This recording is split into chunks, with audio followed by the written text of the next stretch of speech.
Can you surf with the efoil? You can surf with Efoil, yeah. We build some accessories for that. We make like a folding propeller. So when you let off the throttle, the blades kick back immediately, and you reduce all the drag on the motor, and so you can motor your way into a swell or a breaking wave, let off the throttle, and the foil will keep gliding if you're just flying along. Well, you were saying that you were out foiling. It was hard to learn. What kind of foiling were you doing?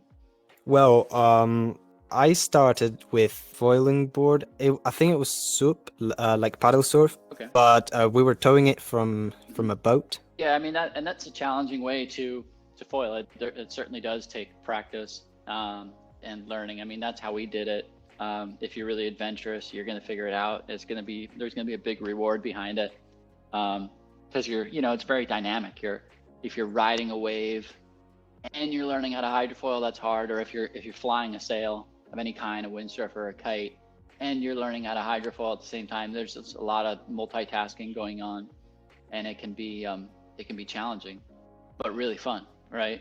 With the efoil, that's what's kind of unique about it, and why it appeals to more of a mainstream market is because it's simplified, so you're focusing on one thing, and you can go out in really flat water conditions, which really just make it smooth and easy. And we get people up and riding on their first session. Within 20-30 minutes, I can have somebody doing touch and goes, flying, riding the board in the water, kind of gaining control.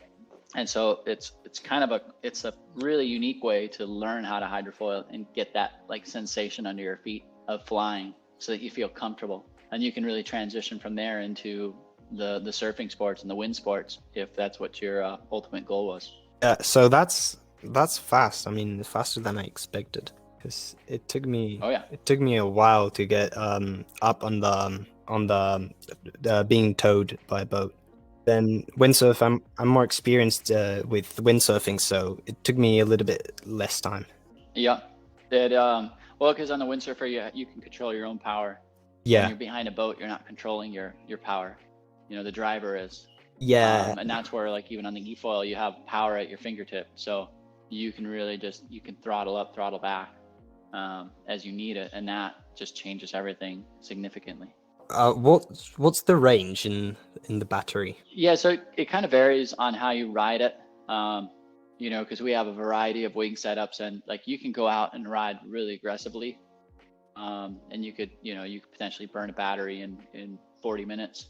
But it would be, quite the ride where you're really gripping the board, going fast. And then I can switch up components. I can put on like more efficient wings that are like kind of gliders, and more efficient kind of propulsion components, different like propellers and stuff. And I can ride that board almost about 2 hours, just kind of cruising along. Wow, You get like 24 miles out of it. It's a long ride on a it foil. is, yeah.